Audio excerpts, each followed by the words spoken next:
Thanks for joining us today. At City Life, we have one purpose, making it easy for people to say yes to Jesus. We believe today's message will empower you to do exactly that. But remember that church is so much more than a sermon you listen to. It's a living, breathing community that we invite you to be a part of. We hope to see you on a Sunday morning at City Life.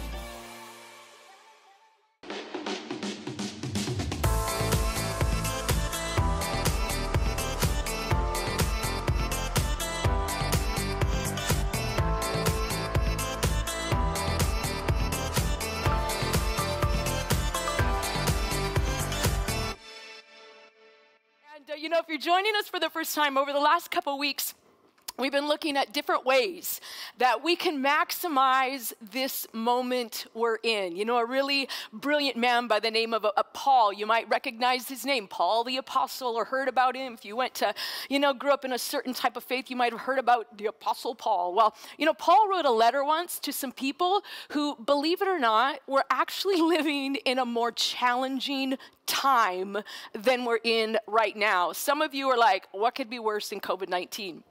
Actually, there's a lot that could be worse. And Paul, what he did is he wrote a letter. And he said, I'm encouraging you. He said, redeem the time, for the days are evil. And maybe you've read that verse, you've heard somebody quoting that, some person's like, we gotta redeem the time because the days are evil. And you're like, evil? Like that kind of has all sorts of weird pictures. You know what that word in the original language literally meant? This is where it becomes relatable. That word evil literally means annoying. Anybody annoyed by what's going on in life? Hello. Maybe there's other circumstances you're facing in life that you are annoyed by. You know what? Paul was telling the people what he was encouraging them to do. He's like, listen, make the most of even the circumstances that are annoying. And what I love in this season? I love hearing the stories of so many of you that are actually taking a hold of this moment. You are making the most of this moment. You're allowing God to make something in your heart and in your life that is so different. And we've had so many stories. And maybe in the days or the weeks ahead, we're going to hear some of those stories in person. But I just love hearing how some of you have already grabbed hold of this moment. You are allowing God to do the best, to do the most he can in you. You are making the most of this moment. And it's amazing to already see, man, some of you, the transformation, it has been amazing. And I want to encourage you to just keep pressing in. Don't allow this moment to just be something that you ride out, as tempting as that might be. This isn't one of those ride it out moments. We're making the most of it. We're going to thrive. We're going to increase in this season. And so, a couple weeks ago, Mike launched this series that we're in called I Didn't Know. And he launched it with a verse, actually a couple verses, that was an invitation that Jesus once gave. And it's from Matthew 11 in verse 28. This is what Jesus said. He said, are you tired? Are you worn out? Are you burned out on religion? Come to me, get away with me, and you'll discover your life. I'll show you how to take a real rest. Man, maybe you can relate to that, especially that first part. Moms, I remember I have two kids. They're adults now. I remember when they were little humans, it was challenging. And I think every mom who will be honest will say the get away with me part is pretty appealing at certain times. Get away with me. And you might be thinking, yes, that's what I want. I need to get away from my kids. I love them, but I need to get away. But to Jesus, he said, recover your life. And you might be thinking, man, I want that. Get a real rest. And you're like, please sign me up. That's what I want. But then Jesus continues, and this is where it gets kind of weird. He says, pick up my yoke and put it on. Take lessons from me. My heart is gentle, not arrogant. You'll find the rest you deeply need. My yoke is easy to wear. My load is easy to bear. And we're like, wait, what? What the heck is that yoke thing? It's like, Jesus, I need a bed, not a yoke. This is where we discover the Jesus way to life doesn't always make sense. And how can something meant for work, a yoke was like that big thing if you've been, or, watched old, time movies or shows, or, where they put a yoke onto animals. It was this big wooden thing. And I don't know about you, but when I read that, I'm thinking, that doesn't sound very restful. That sounds like more work. It sounds heavy. But Jesus, when he was talking to his disciples and the people that he was teaching, this picture of this yoke, it was like, how can something meant for work actually bring me rest? And you know what he was explaining was this: Jesus wasn't offering an escape from life. He was offering equipment for life. There's a big difference. And see, what Jesus was explaining was this: it's not what you're doing that's wearing you out. It's how you're doing it. That's the way you're doing it. See, in Jesus' day, this word yoke, it also meant something different. It meant a way of life. Specifically, it meant a rabbi or a teacher's way of life. In other words, the habits that they practiced. There were certain ways that they went about. It was part of their daily routine, something part of the daily rhythm of their life. It was called their yoke. And that's what he was actually saying was this: are you tired? Are you worn out? Are you burned out on religion? Do you want to recover your life? Do you want a real rest? Follow the way I do life. In other words, I will show you the way to turn a burden into a weight. See, there's a very big difference. See, a burden is something that creates emotional stress on our soul. But a weight, man, if you work out, you know what weights do? Weights give you muscles. They give you really big muscles. And this is what he was explaining. He's like, listen, I want to show you the way to do life. So this burden that you've been carrying, whatever it is that's creating stress in your soul and really wearing you out, I'm going to show you how to turn that thing into a weight that can build muscle in you, that can build spiritual muscle, that can build muscle in your soul, so that regardless of whatever the circumstances of life are, no matter what you're going through, it can actually be a season that will bring strength to you, that will increase you. And you know what? I firmly believe that is the kind of moment we were in right now. And this is what Jesus, in another version, he said, take up my yoke. Take up, it's easy. It's light. This is how you're going to recover your life. And in the Message translation, he says, learn the unforced rhythms of grace. There was a certain rhythm to how Jesus did life. And this way of life, or these habits, this yoke that Jesus was referring to, it's also something that we call spiritual practices. Now, you might be thinking, well, why do you call it? It's like, what's a spiritual practice? Like, why do you call it a spiritual practice? Well, it's because these habits, this way of life that Jesus practiced and that he invited us into, these spiritual practices are what connect us to a power that is beyond ourselves. It's the spiritual life and power of God himself. This was what Jesus was inviting us into, and this is what Jesus is inviting you and I into today in this season. So, what are these spiritual practices? Well, Mike's talked about one last week, and even a couple weeks ago, he talked about the one spiritual practice. It was just something, a four-letter word. Slow. S-L-O-W, slow is a spiritual practice. Yes, it is. It was a way of doing life where Jesus just had this different pace. And our world that we live in is so hurried, and it's this thing and that thing and this activity with the kids and then another activity with the kids. And then we go home and then we do this other thing, and it's like go, go, go, go, go, go, go. But Jesus, man, he modeled a different way of life. One of the practices, he just walked slow. And so when we take on this same spiritual practice, it's amazing what it does to our soul. If you missed last week, man, you want to tune in, you can find that message on our City Life website and you can watch it. It's so encouraging. But today, another spiritual practice that we're going to look at is one that's called solitude and silence. Oh yes, solitude and silence. What amazing gift that would be on Mother's Day. Hey, there you go. All of you that didn't get mom a Mother's Day present, you know what you can do? You can give her this right now, today. Solitude and silence. And some of you are probably thinking, well, I'm tuning out because this doesn't apply to me. There is no way I'm ever going to be able to experience solitude and silence. You have no idea my life. You know what? Just stay with me.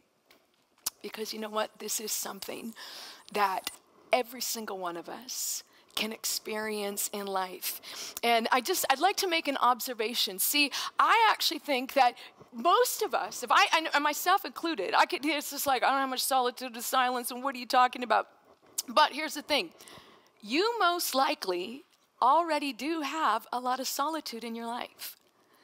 If you've been driving to work, you've got some moment of time, whether it's 5 minutes, 10 minutes, 20 minutes, half an hour, you probably got some solitude in those moments. Or maybe you have solitude in the form of the time that you're scrolling through Facebook or Instagram or making TikTok videos, or, you're on Snapchat, or you're flipping through YouTube animal videos, or, the 2 hours or more that you're binging on Netflix or Disney Plus and watching all of the Pixar shorts like I like to do. You know what the thing is? I think if we were honest, we could look at moments in our life, and we all have solitude in some shape or form. It's just that we're doing different things with that solitude. To say that we can't do solitude is probably not super accurate. It's just there are different ways to do solitude. See, there's some ways to do solitude that deplete us, and then there's other ways to do solitude that not only replenish us, they actually increase the capacity of our life. They increase the measure of peace. They increase the measure of joy. They increase our capacity to love and forgive and be at rest. See, there's different ways of doing solitude. And so we're going to check out a couple examples from Jesus' own life, because this is the whole thing. He was inviting us to his way, to his yoke. It's like, well, what does that look like? How did Jesus practice solitude? And so, first of all, right after his baptism, this is right before his whole public ministry, everything about his life all of a sudden went from 30 years of obscurity into the public spotlight like you wouldn't believe. This is what happened. Matthew 3:17, it says, "A voice from heaven said, 'This is my dearly loved son, who brings me great joy.'" This is God the Father. The heavens open, and there was this voice declaring over Jesus. It was his heavenly Father saying, "This is my beloved Son, in whom I'm well pleased." But look at this. It says, "Then Jesus was led by the Spirit into the wilderness to be tempted there by the devil. 40 days and 40 nights he fasted and became hungry, and then the devil showed up," is what it said. Now, when we think of that wilderness, we think of this barren place, and it was like desert, and it was like, it was horrible, it was lonely. But that word also really it simply means a lack of population. It means more like a solitary place or a quiet place. And see, usually, and I know I've read this story so many times, and it wasn't until recently I had a different perspective on it. See, usually we think the wilderness is a bad place. It's a place to avoid, because we read a story like this and we say, oh, there's a bad thing. Like Jesus met the devil in the wilderness. It's like, avoid the wilderness. Do you know what? I'd like to offer a different perspective. See, I think the wilderness wasn't a place to avoid. I think it was actually the place where Jesus gained the greatest strength to go toe-to-toe, facing off against the enemy and win. So the wilderness, this solitary place, it became a place of strength in his life. So then moving from there, we see Jesus again. This next verse that I'm going to read, this is after his first day on the job, and it was one of the busiest recorded days in Jesus' whole life in ministry. It's from Mark chapter 1, verse 35. It says, "In the morning before the sun was up," yes, Jesus was an early riser, "Jesus went to a place where he could be alone, and he prayed there." But then moving on, when Jesus started to get famous, look at what it said about him. Mark 6:31-32. Here's another one. "All right," he said to his disciples, "it's time for a break. Come away, just you, and we'll go somewhere lonely in private. The crowds of people were coming and going, and they didn't even have time to eat. Now, it wasn't the crowds that didn't have time to eat. It was Jesus and his disciples didn't have time to eat. So Jesus and his disciples went off privately in a boat to a deserted spot. See, over and over, we see Jesus, he was coming away from the busyness, from the noise, from the distractions and noise of life. But, and a lot of times you think, well, that was great for Jesus. He lived at a time where there wasn't all this other noise and crazy. You know what? There were a lot of other things that Jesus had to navigate. But this next place, look at this. After this, where Jesus and his disciples, they got in a boat. They were going across the lake. They were going to hang out the beach. But then this is maybe where Jesus becomes a little bit more relatable. The story goes on. It says the crowd saw them going. They realized what was happening, and they hurried on foot from all the towns and arrived there first. In other words, they beat Jesus and his disciples to where they were going. When Jesus got out of the boat, he saw the huge crowd, and he was deeply sorry for them because they were like a flock without a shepherd. And so he started to teach them many things. You know, Jesus tried to get some silence and solitude, but then life happened. People happened. Needs happened. And as we're going to see in a minute, it wasn't just few needs, it was 5,000 plus needs. And you know, moms or parents, you know what, maybe you can relate to this. How many of you ever tried to go get some silence and solitude, and you had a whole bunch of humans following you and chasing you down? We're hungry, please feed me. You know what? This is exactly what happened to Jesus. And this next story is a very famous story of Jesus, where Jesus, he sees all these people, and he's like, man, they're hungry. We got to do something. The disciples are like, there's no food. Send them home to get their own food. And Jesus is like, you feed them. And they're like, all we have is this little boy's lunch, 5 loaves. 2 fish. Jesus says that will do. He takes it, prays, breaks it, and they feed over 5,000 people with one little boy's lunch. And everybody was like, this is awesome. But then look at what Jesus does. At the end, after this, at once, Jesus made his disciples get into the boat and set sail across towards Bethsaida while he dismissed the crowd. He took his leave of them and went off up the mountain to pray. When evening came, he was alone on the shore. Jesus went to the beach all by himself. Doesn't that sound wonderful? And you know, one thing, this is what we discover about Jesus over and over. He was going off by himself. He was praying at the weirdest times. He's praying early in the morning.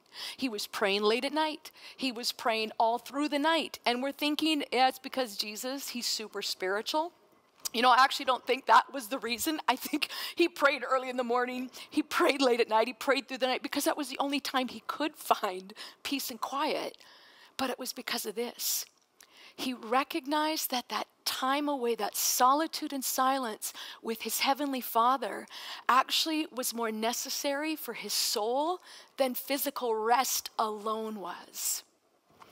See, this other example, this one is in Luke 5:15. It says, soon large crowds of people had gathered to listen and be healed of their ailments. As often as possible, Jesus withdrew to out-of-the-way places for prayer.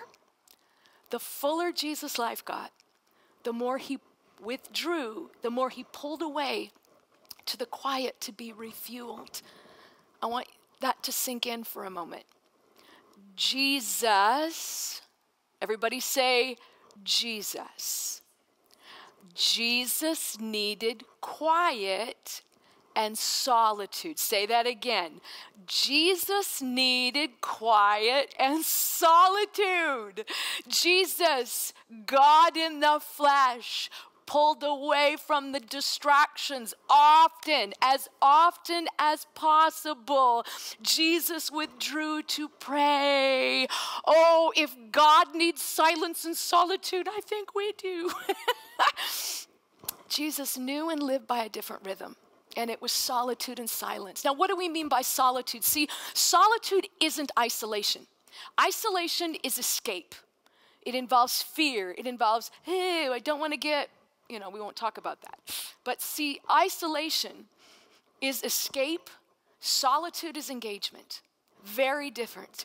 See, solitude is about setting aside a time to intentionally water and feed our soul. Solitude is about creating space for the checkup that our soul needs. It's to take that time to actually talk to our souls like, what is going on in my soul? What have I been looking to replenish me?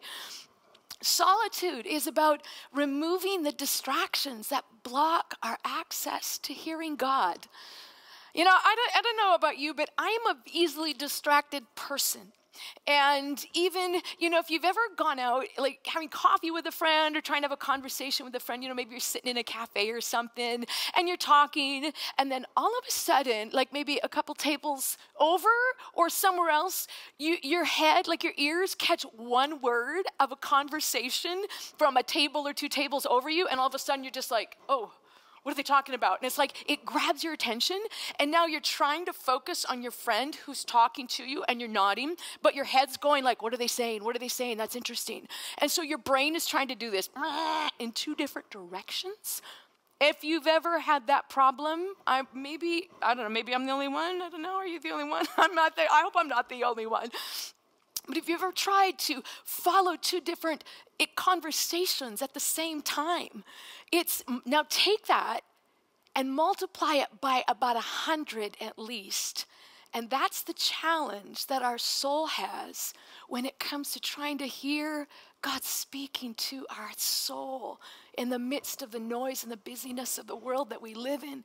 See, solitude is creating space to hear the voice that matters most. And it's the voice of your Heavenly Father who wants to speak His love and His encouragement and His peace and His favor and His life into your soul.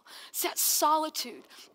See, silence, there's two kinds of silence. See, I believe that you can experience silence even when you might be in a place where it's just like, well, I physically can't get the silence because it's just too noisy. See, there is external silence where there's no noise.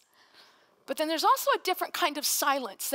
It's a silence internally, where that internal chatter and that commentary, where we just have that little voice going on in your head. Again, maybe I hope I'm not the only one, but it's like that comment on everything, and I have an opinion about everybody and a thought about everything, and it just is going off nonstop. Does anybody else have that going on in your head? And those constant failures or the constant worries and guilt and shame or even regret and anxiety, we just have all of that going on in our head. And see, could it be that maybe we fill our lives with the external noise so that we don't have to listen to that internal noise? We try to drown out the internal chatter of worry and you should have done this and you should have been better at that and all the shoulda, woulda, couldas. We don't want to listen to those voices, so we just turn up the external noise. But you know what? We need that silence and quiet externally in order to create that silence in our soul. So what do we discover in the solitude and silence?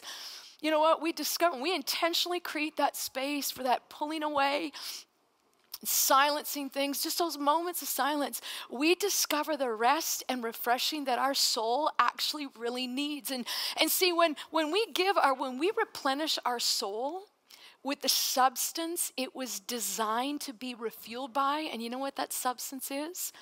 It's the life of God, the presence of God, the power of God. That's what our soul really needs. And see, when we feed and we allow our soul to be replenished with the substance it was designed to gain strength from, we won't be looking to other things that never satisfy our soul.